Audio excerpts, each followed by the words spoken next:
Air hostess pilot కావాలి అన్నదే మీ కల అయితే ఏరో ఫాల్కన్స్ ఏవియేషన్ అకాడమీ అడ్మిషన్స్ కోసం డిస్ప్లేలో కనిపిస్తున్న నంబర్ కి కాంటాక్ట్ చేయండి. Hi hello welcome to post 360. నేను మీ మురళీ రాపల్లి. దేశవ్యాప్తంగా అంతెందుకు ప్రపంచవ్యాప్తంగా ఇండిగో ఎయిర్లైన్స్ కంప్లీట్గా కష్టాలు పాలైందని చెప్పాలి. ఇండిగో ఎయిర్లైన్స్లో ప్రయాణిస్తున్న కస్టమర్స్కి వచ్చినటువంటి కష్టం ఏ ఎయిర్లైన్స్ వాళ్ళకి ఎందుకు రాలేదు? ఇండిగో ఎయిర్లైన్స్ గత 4 రోజులుగా వాళ్ళ ప్యాసింజర్లకి నరకం చూపిస్తుంది అంటూ చాలామంది మాట్లాడుతున్నారు. మనం కూడా చాలా వీడియోలు చూస్తున్నాం. అయితే ఈ ఇండిగో ఎయిర్లైన్స్ ఎందుకు ఇలా అయిందంటే దానికి సంబంధించిన సమాధానాలు చాలా వస్తున్నాయి. ఒకటి, గవర్నమెంట్ తీసుకొచ్చినటువంటి కొత్త రూల్స్. ఆ రూల్స్లో ఎవరైతే పైలట్స్ ఉన్నారో వారికి తగినంత విరామం, రెస్ట్ ఇవ్వాలి. ఇలా రెస్ట్ లేకుండా విచ్చలవిడిగా ఫ్లై చేస్తే చాలామంది ప్రాణాలని తీసే అవకాశం ఉందంటూ కొన్ని రూల్స్ అనేవి గవర్నమెంట్ ఇంట్రడ్యూస్ చేయడం జరిగింది. ఆ ఇంట్రడ్యూస్ చేసిన పక్షంలో ఇండిగో ఎయిర్లైన్స్కి తగు మాత్రంగానే ఉన్నటువంటి పైలట్స్, చాలా తక్కువ మంది పైలట్స్ ఉన్నారు. ఆ పైలట్స్తో అన్ని ఫ్లైట్లు నడపలేక దగ్గర ఓన్లీ ఇక్కడ హైదరాబాద్లోనే 500 ఫ్లైట్లు క్యాన్సిల్ అవడం జరిగింది. అంటే ఎంతమంది ప్యాసింజర్స్ వాళ్ళ డెస్టినేషన్ చేరుకోలేక ఇండిగో ఫ్లైట్స్లో ఎవరైతే టికెట్స్ బుక్ చేసుకున్నారో వాళ్ళు నానా కష్టాలు పడుతూ ఉన్నారు. అసలు ఇది ఇంత దారుణంగా ఇక్కడ సిచ్యువేషన్ ఉంది.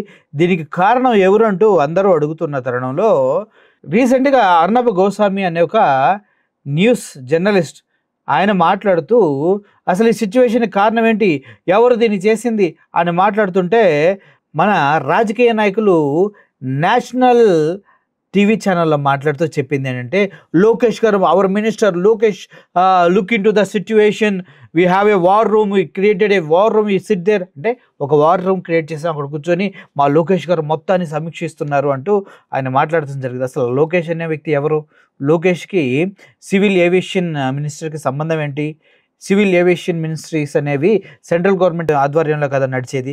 మరి ఆఫ్టర్ ఆల్ ఒక మంత్రి అయినటువంటి లోకేష్ సివిల్ ఏవియేషన్ శాఖలో వేలిపెట్టి కెలికేటటువంటి ధైర్యం ఆయనకి ఎవరిచ్చారు, ఆ హక్కు ఎవరిచ్చారు అంటూ ప్రశ్నిస్తూ ఉన్నారు. నిజం చెప్పాలంటే సర్వశాఖ మంత్రిగా లోకేష్ గారికి ఇప్పటికే దేశవ్యాప్తంగా పేరు వస్తూ ఉంది. ఎందుకంటే ఎవరు ఏం చేసినా కూడా ఏ శాఖలో అయినా కూడా ఈ నీళ్ళు ఏలు పెడతారు, ఈయనే అన్నీ చేసుకుంటారు. ఎందుకంటే మీరు క్షుణ్ణంగా గమనించండి ఒకసారి, దేవాదాయ శాఖలోకి వెళ్ళి ఏలు పెడతారు, అయిపోయింది.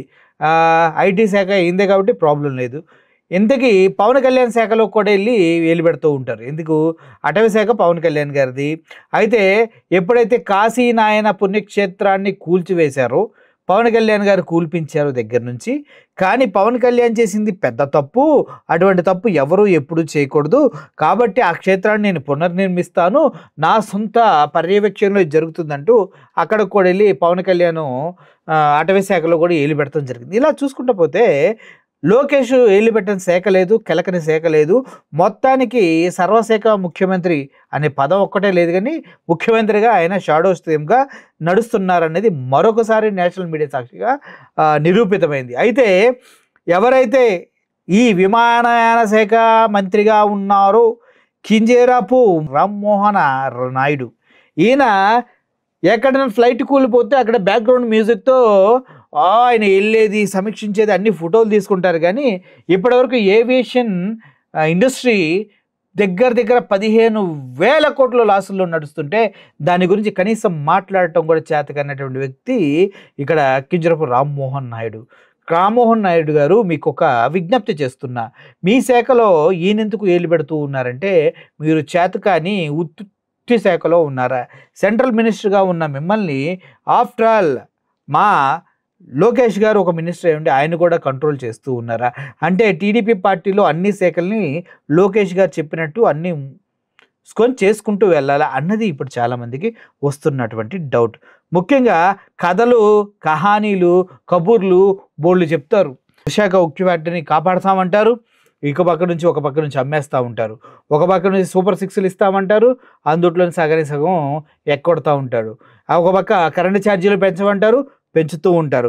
ఇంకో పక్క ఆడబిడ్డని ఇది అంటారు, ఆరోగ్యశ్రీ అంటారు, ఇంటింటికి అన్నీ ఇస్తామంటారు, ఉగాది వస్తే వాలంటీర్ల జీతాలు 10,000 పెంచుతూ ఉంటారు. ఎంత సొల్లు సొల్లు సొల్లు సొల్లు చేసుకుంటూ ఇప్పుడు నేషనల్ మీడియా సాక్షిగా ఏం మాట్లాడారో మీరు ఒకసారి వినండి. చూడండి ఎలా ఆడుకుంటాడో Arnab Goswami. Any airport, is he talking to any passenger? No. We are told today on the 4th day of the crisis, who does he represent? Which lobby does he represent? He's certainly not with the people. Will he take responsibility? Our minister, Lokesh Ji, is also monitoring the situation. Lokesh అనే అతనికి civil ఏవియేషన్తో ఏం పనయ్యా? నువ్వు చెప్పడం బాగానే ఉంది.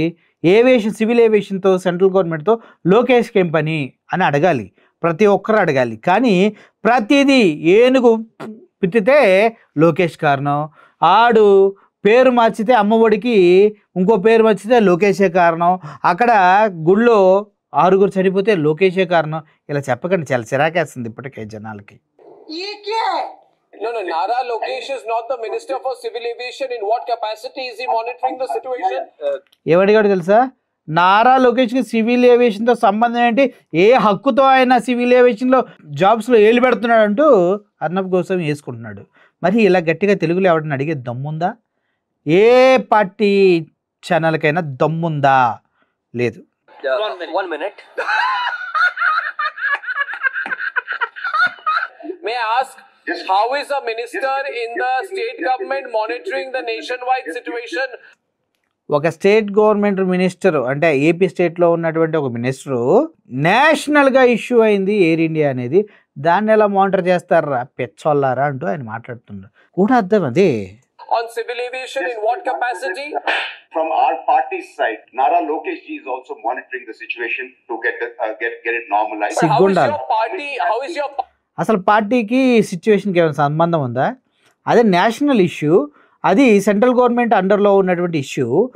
కింజరపు రామ్మోహన్ నాయుడు అనే వ్యక్తి central గవర్నమెంట్లో ఏవియేషన్ మినిస్టర్గా ఉన్నాడు, ఆయన చూసుకోవాలి కదా. ప్రతి దాంట్లో ఏలు పెడతాం ఏంటి వీళ్ళు? అసలు పార్టీకి ఏం సంబంధం అని ఈయన కూడా అడుగుతాడు. చూడండి. party involved in this?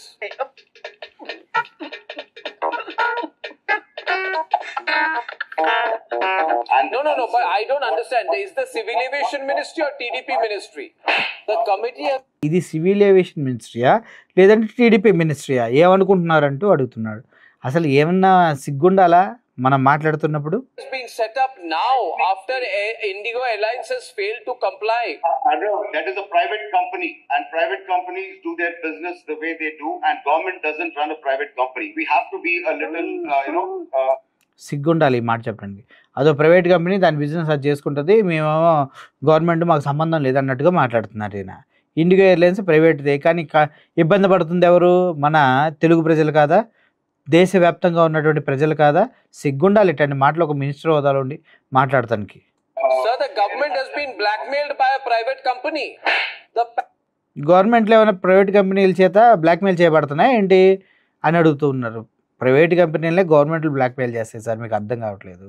Passengers are cannon fodder in this battle. Yeah, so what do we do? Now what do we do? మనం ఏం చేయగలం అని అడుగుతున్నాడు. ఏంది మనం ఏం చేయగలం? సిగ్గు ఉండాలన్నట్టుగా మొహం మీద సమాధానం చెప్తాడు. వినండి. You are an elected government, you are asking me what do we do? మీరు గవర్నమెంట్లో ఉండి నన్ను ఏం చేయమని అడుగుతున్నారా? సిగ్గుందా అని మొహం మీదే తిట్టాడు ఆయన. I am not sure what's going on here. ఇక్కడ ఏం మాట్లాడుతున్నాడో ఏం జరుగుతుందో నాకేం అర్థం కావట్లేదు బాబు అన్నట్టు చెప్తూ ఉన్నాడు. In fact, the minister has also put on record that he's been చెప్పన్నా, చెప్పు, తొందరగా చెప్పు, వస్తలే చెప్పు. with this particular airlines for the last Sir, the minister has done nothing. This is bad for India. We are not South Korea. So మీకు క్లియర్గా అర్థమైందా? ప్రతి శాఖలో ఏలి పెడతానికి ఏమన్నా జేమ్స్ బాండా లేకపోతే హీమ్యానా సూపర్ మ్యానా అన్నట్టుగా అర్నబ్ గోస్వామి వర్షన్ వెళ్ళింది. అసలు నేషనల్ ఇష్యూ సెంట్రల్ గవర్నమెంట్ పరిధిలో ఉంటే లోకేష్కి ఏం సంబంధం, లోకేష్ దైదేవన్నా అంటూ కూడా అడగడం జరిగింది. మేము కూడా సేమ్ అడుగుతున్నాం, లోకేష్కి ఏం సంబంధం? ఇప్పుడు ఇండిగో ఎయిర్లైన్స్ అనేవి ఇబ్బంది చేస్తున్నాయి ప్రజల్ని. రాష్ట్ర ప్రభుత్వం తరఫున ఫైట్ చేయాలి, అడగాలి. అంతేగాని మేము సమీక్షిస్తున్నాం, నీకేం సంబంధం, పైగా అది ప్రైవేట్ కంపెనీ అని చెప్తున్నారు. ప్రైవేట్ కంపెనీలో గవర్నమెంట్ వాళ్ళు ఇన్వాల్వ్ ఏంటి? ఇది సెంట్రల్ గవర్నమెంట్ ఇష్యూ. సెంట్రల్ గవర్నమెంట్లో ఆల్రెడీ ఒక మినిస్టర్ ఏడిసి చచ్చాడు దానికోసం. గత కొంతకాలంగా లాసుల్లో నడుస్తున్నటువంటి ఏవియేషన్ ఇండస్ట్రీకి మరి ఆ మినిస్టర్ చూసుకోవాలి కదా. ఇప్పటివరకు ఒక స్టేట్మెంట్ ఇచ్చారా? లేదే. ఇంకా నయం ఇండిగో ఎయిర్లైన్స్ CEO అన్న వచ్చి బయటకు వచ్చి మాట్లాడాడు.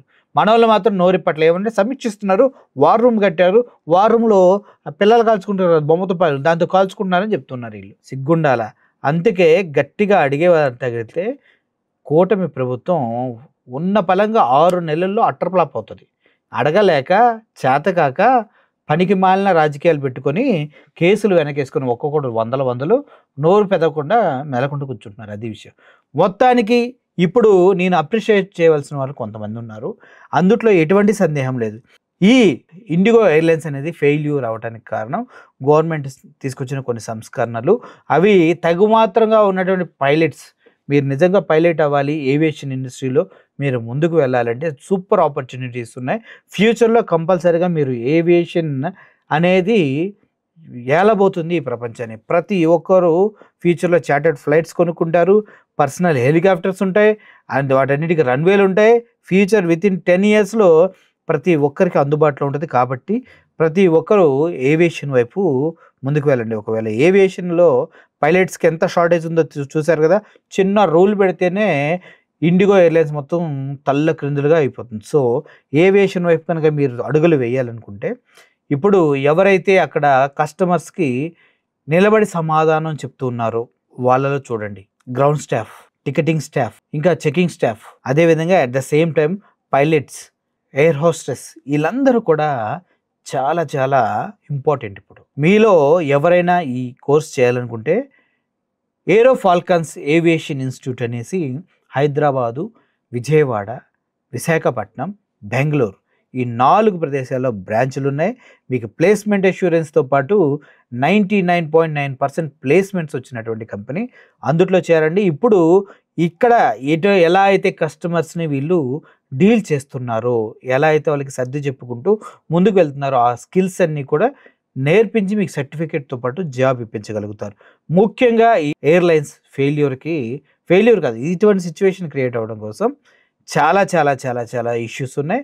1 పైలట్ షార్టేజ్, 2 సరైన మేనేజ్మెంట్ లేకపోవటం, 3 కొంతమంది చెప్తుంది వాళ్ళ వెబ్సైట్స్ హ్యాక్ అయ్యాయని చెప్తున్నారు. ఎన్నిట్లో ఏది వాస్తవం ఏది అవాస్తవమైనప్పటికీ కూడా వితిన్ 10 yearsలో ఏదైతే ఏవియేషన్ ఇండస్ట్రీ ఉందో దాంట్లో విపరీతమైనటువంటి జాబ్ ఆపర్చునిటీస్ ఉన్నాయి. ఈ ఒక్క ఇన్సిడెంట్ని చూసుకోండి, కంపల్సరీగా మీ కెరియర్ మీరు సెట్ అయిపోతుంది. కాకపోతే ఇప్పుడు ఇబ్బంది పడుతున్న కస్టమర్స్ది ఒకటే బాధ, వారికి కాంపన్సేషన్ ఎలా చేస్తారని వీళ్ళే చేయాల్సిన అవసరం ఎంతైనా ఉంది.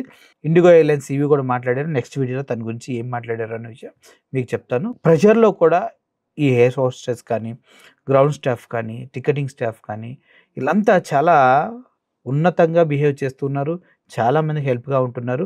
వాళ్ళకి సెల్యూట్ చేస్తూ ఈ కస్టమర్కి జరిగిన ఈ డిస్టర్బెన్స్కి చింతిస్తూ సాధ్యమైన త్వరగా ఇండిగో ఎయిర్లైన్స్ ఆన్ ట్రాక్ అవ్వాలని కోరుకుంటూ సెలవు తీసుకుంటున్నాను. Thank you for watching this video. Murali signing off. Thank you so much. Air hostess, pilot కావాలి అన్నదే మీ కల అయితే ఏరో ఫాల్కన్స్ ఏవియేషన్ అకాడమీ అడ్మిషన్స్ కోసం డిస్ప్లేలో కనిపిస్తున్న నంబర్కి కాంటాక్ట్ చేయండి.